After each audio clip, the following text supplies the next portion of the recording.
Yo! Video games. What up, dudes? It's Matt here from Yo Video Games, and I'm here with another Xenoblade discussion video.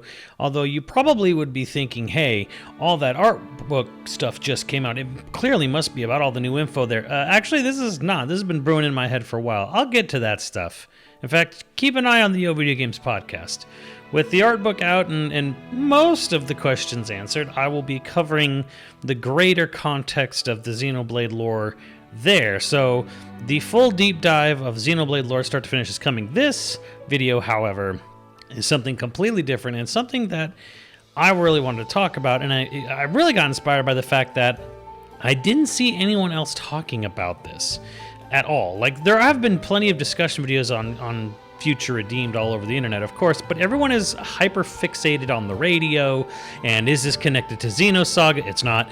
Is this gonna connect to Xenoblade X? It won't. And I'm not here to talk about how this connects to other things or just try to go into detail again as to why things won't be that way because of copyright reasons. I'm here actually to talk about what is actually, to me, infinitely more fascinating with the story that's in Future Redeemed, and that it is a rebuke or sort of refusal or disownment of what is a very actually popular fundamentalist Christian view, at least in North America. And I think this went over a lot of people's heads. So I think to really set the stage for this, I have to really tell you about the Rapture. It's in Christian theology. In Christian belief, there is a thing, you've probably heard the term rapture before. There's been a whole series of apparently really crappy movies based on it called Left Behind. And it basically goes on the idea that before the second coming of Christ, before the end times, Christ will appear and take up all of his true believers, all of his faithful followers, and take them and resurrect all the ones that have passed, and he will gather them up and create for a new world, or rather take them to heaven with him to a new world, and leaving the old one behind to die and diminish and just get destroyed in fire. Now, this should already sound familiar to the plot line of Future Redeemed for all you guys. So you're asking, what is this all about? Let's just go back in time. So in sometime around 1830, 1831, an Irish minister from a Presbyterian brotherhood named John Darby proposed the idea that before Christ would return and the world would be destroyed, he would literally take away his children, would gather his bride, as it's sometimes referred to as, meaning the church. He would gather his children up before leaving the world to its fate. Now, there's discrepancies on exactly where he started to get this idea from. Some people say it's from a woman or a visionary, if you will, in Scotland, Glasgow, Scotland, called Margaret MacDonald. Some would say he got it earlier. Either way, he took these teachings that he proposed in the 1830s, and he actually had them published in North America. They initially got sort of a foothold in both Chicago and then later in Dallas, and then they were kind of just not really too well regarded or thought of much of, again, except for the fact that he was able to get his theories published in books in and throughout the Americas in the 1800s. After the Civil War, though, this idea started to gain steam, and then following into World War I and II, people really thought, oh my God, the end times are here.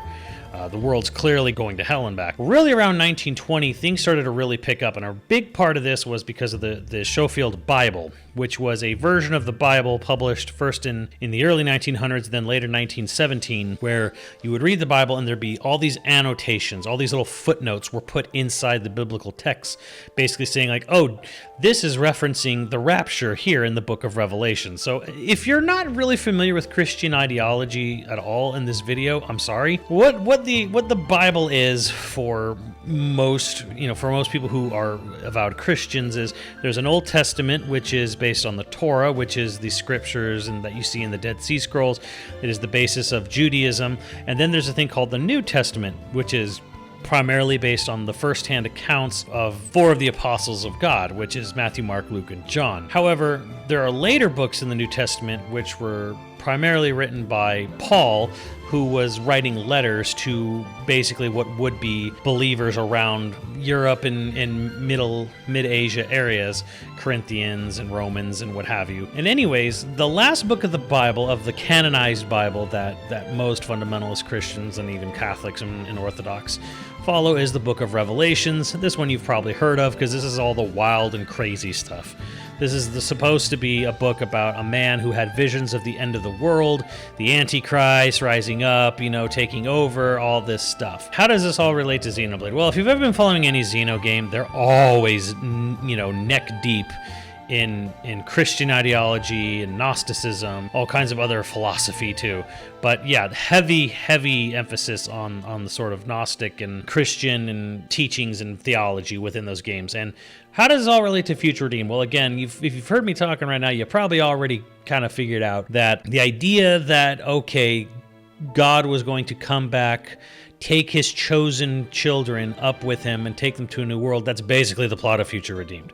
And it was shocking to me how little I saw this sort of talked about when the game came out in the months and the year that it's been out since, when I'm like, wow, this was so blatant, this was so pointed, this was so related to my own upbringing, and no one really seemed to talk about it. No one really seemed to point it out. There is a radio with Vector Industries logo.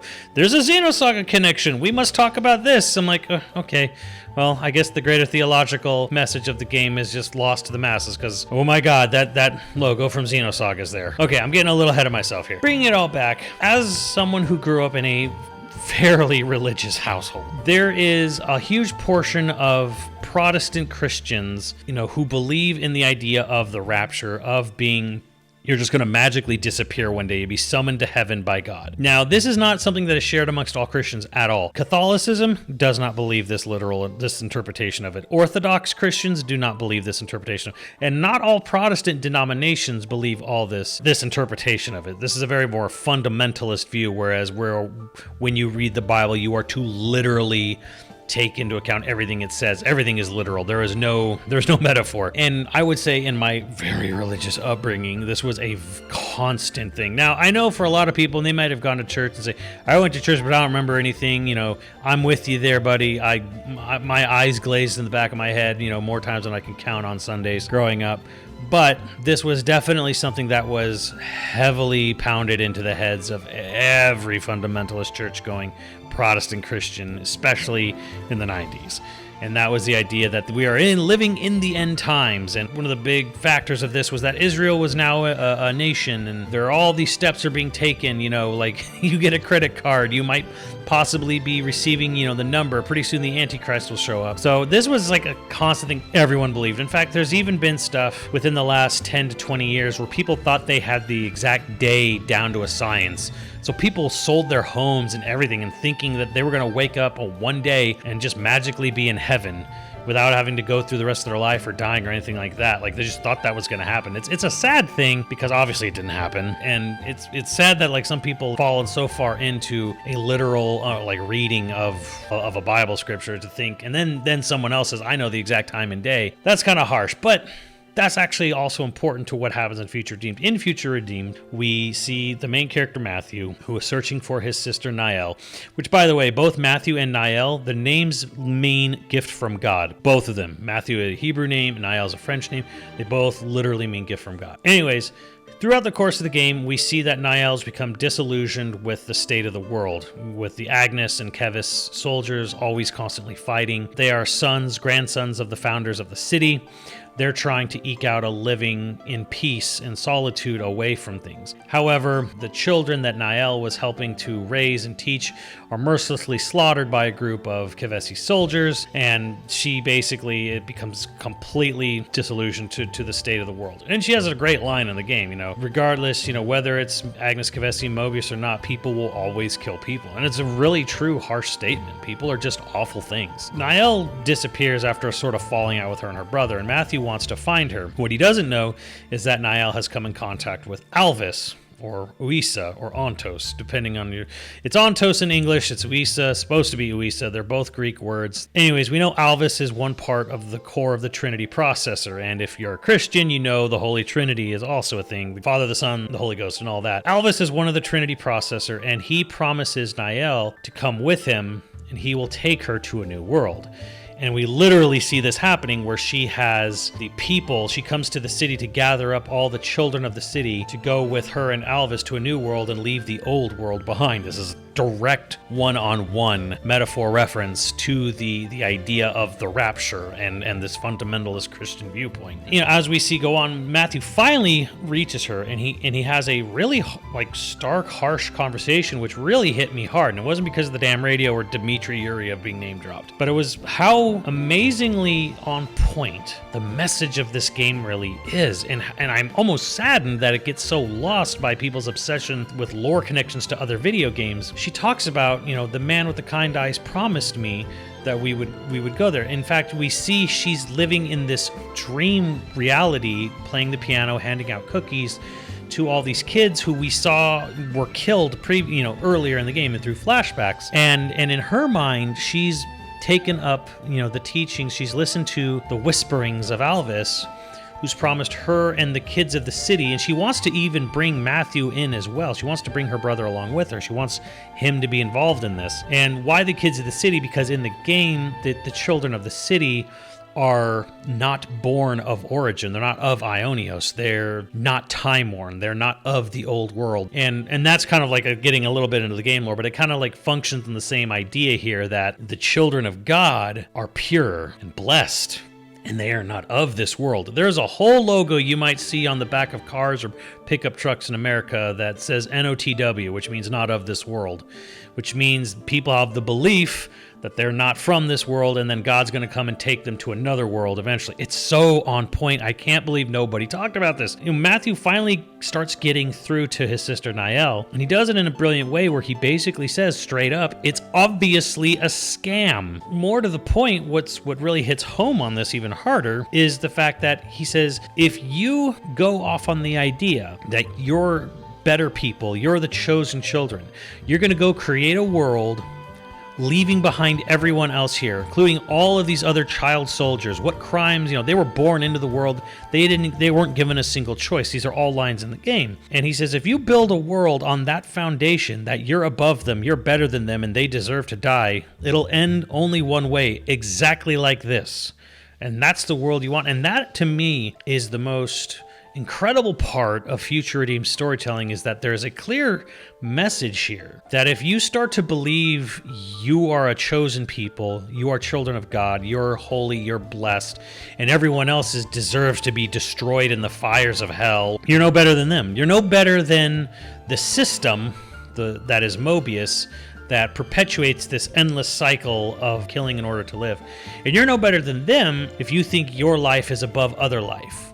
And that's a wonderfully powerful message that I'm shocked I don't see more discussion on. And this is why I truly believe Future Redeemed had the best game story last year. I understand there's a lot of crazy, cool stuff happened in Alan Wake 2 and what have you, but this hit home in Future Redeemed really hard because this was a core component of growing up, having to be surrounded and inundated and just having this pounded into your head as if it was like, the sole truth, everyone else was wrong and everyone else was lost, and you have to try to evangelize to them. You have to try to bring people into the church so that they can join you with Christ on the anointed day for which, he comes to take his followers back with him. And there are people from ages 5 to 100 who believe this still with all their heart. And it's, to me, my statement here is that this is really just sad, because this is a bit of Christian theology that didn't exist until 1830. It really didn't even take off until 1920. It wasn't even a thought for any part of any church for the first 1800 years of the Christian church existing. I can't believe this game made a denouncement of a popular but dangerous Christian ideology and had something to say on it that like this is a scam, and if you put yourself above other humans, you're no better than the humans you look down upon and think you're trying to leave. This is the brilliance. Now, it's kind of crazy to think that Takahashi would do this because, frankly, he's a Japanese man living in Japan, and you would think he barely has any contact with Christianity as a whole whatsoever. The tiny footprint of Christianity that barely exists in Japan is mostly Catholicism, which has no connection to the rapture or the belief of the rapture, and yet here he is making a huge statement on it. However, this is the man who did all kinds of homework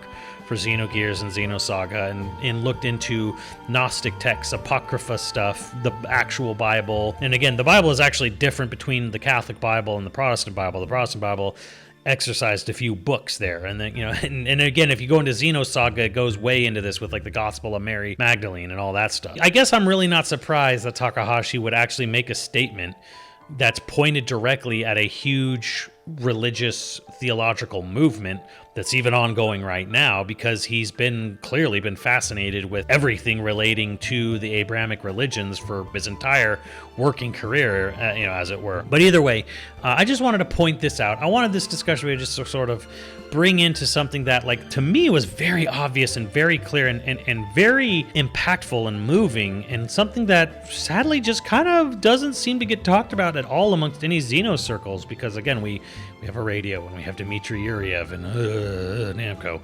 So all that being said, I hope this shed some light, maybe brought some attention to something, and just shows you that this game is a lot more than just craziness and world colliding and cat girls and anime and God knows what else. There actually is a deeper meaning here. There's actually some real thought put into the story here, and this is why I truly love this series in particular, and I love what's being said here, because it's something that feels like he had something to say, he had a message to say, and he went and he told it through the medium of gaming through his career. And that's just a beautiful thing, and I love that so much. It's why I like the Nier games, it's why I like these games, it's why I hold them in such high regard, because yeah, it's a crazy story, tons of sci-fi stuff, but at the end of the day, what we're also really getting here, we're getting a story that has something to say and says it with confidence. And anyways, that's why I love it. I hope you guys maybe learned something new today, and let me know what you think, and I will see you on the channel later, dudes.